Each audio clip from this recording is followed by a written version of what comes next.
Now, Somalia is on the verge of getting debt relief on at least a third of its outstanding debt load of $5.3 billion.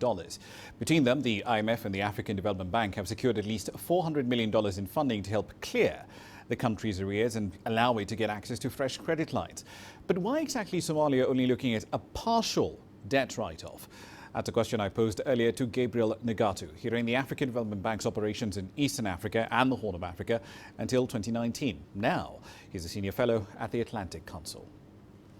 What normally happens is once the amount of debt, the stock debt and so on is established and progress towards the decision point is registered and approved by the board, then you look for countries who can now put up the money to help write off this debt. For example, I'll give you the example of the African Development Bank. Once the amount of money owed to the bank was known, then you look for countries, in this case, Great Britain. So Great Britain and a little bit from the European Union was given to Somalia to pay off the African Development Bank loan. So it's essentially but a guarantee scheme of sorts, but back to back, the African Development Bank then provides a loan to Somalia to pay back the UK.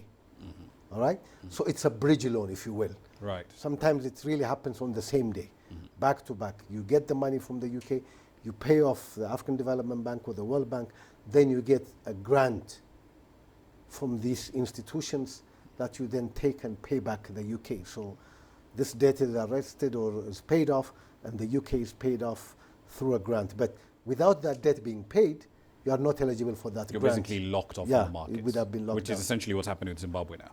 Zimbabwe is a good example. Looking at the IMF, the broad outline of the plan drawn up by the IMF, Somalia would essentially qualify for about $1.9 billion, give or take, of debt relief. And the question will be asked, why not just write it off?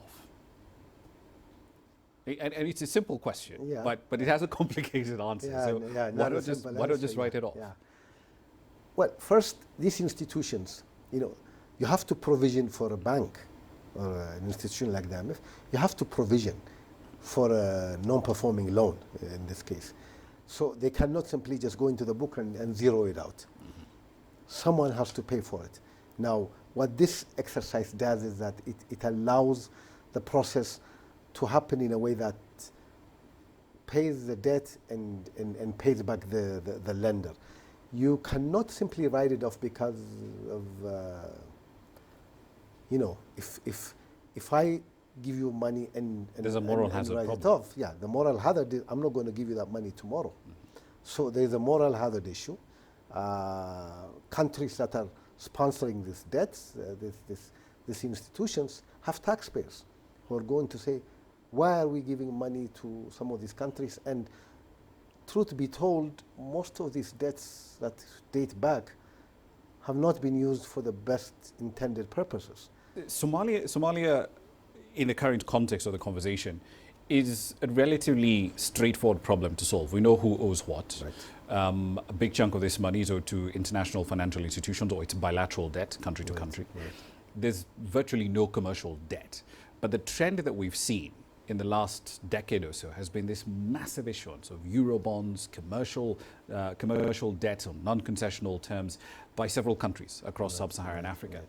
And I guess at this point, people will ask if we have to do this for Somalia now, and yes, Somalia is a bit unique, but are instruments like HIPC, are they still fit for purpose in an environment where we have so much commercial debt, and a big chunk of that is from non-Paris Club members?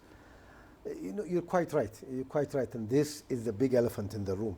I don't think, personally, you can count on a HIPC plus or HIPC 2 to be in the offings, in the making, going forward. I think some of the key lessons of the past debt issues and the HIPC initiative is better and greater monitoring of debt sustainability. Therefore, the IMF and the other institutions are very much closely monitoring debt sustainability. DSCs are now done very regularly, and there's a traffic light system, green, yellow, and red, and when a country is in yellow, then the alarm goes off. And the IMF, the World Bank, and ADB, and everyone else says, you have to stop. You have to restrain yourself